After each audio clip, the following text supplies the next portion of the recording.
What we learn is that there are many more cases of what I would call mild success rather than a majority of failure than we expected, but they are less known. A couple of lessons that we learn. These agencies are usually focused on prosecuting, investigating, and to some extent to some outreach and prevention.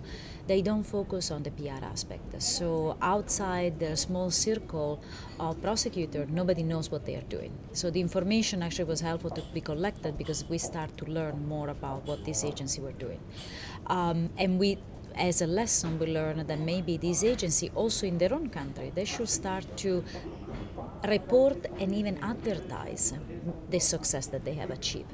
That's the first element. The second element, very important, is that we found that if these agencies have a very clear mandate in a law or in a regulation, then the challenge becomes how they cooperate and collaborate with other agencies within the same country and other agencies outside the country for case of transnational corruption, and within the same country to prepare investigation, to develop action plan, focus on prevention. In the few countries where there have been some success, there have been establishing memorandum of understanding between different government agencies to clarify the role and the contribution and the inputs of each, and also as a consequence the accountability of who is not cooperating. And this has been very important. And when you think about anti-corruption agency, you never think about how they collaborate with other agencies. So that's also a lesson that we have learned. I think that the question should be rather whether the donor should be supporting the agency. Is the right time for the country to establish an agency? And are there the right conditions? Meaning, is there a commitment from the top leadership to support the effort? The commitment should not only be verbal, it should also be in terms of resources.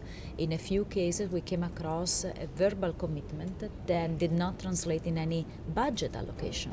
Therefore, the agency is deemed to fail, and there is little that the donor community can do because the political will is simply not there.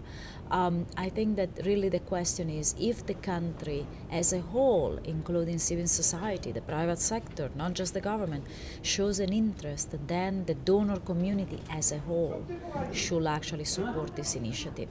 And there is again the important issue of collaboration and cooperation among donors. That is another important element that we noticed is can contribute to success of this agency. The challenge, the true challenge for anybody working on corruption, not only with agency, anti-corruption agency, it's really the political dimension. You can do so much, as has been shown in many reports published, to address a certain type of corruption, what we call administrative corruption, the little bribes that are paid to receive services. You can address that even if the political will is limited. When you go beyond that and you start to tackle corruption problem in procurement, allocation of budget, corruption in election, in fraud, expropriation of natural resources, it becomes very challenging. And the political dimension is very challenging. Many of my colleagues who work in the field find that the best things that they can do is really build a strong relationship with the other donor represented in the field and with the few key people in the government who are committed to this agenda, and to take a step by step in a gradual approach, building capacity in the country while at the same time trying to address some of this issue.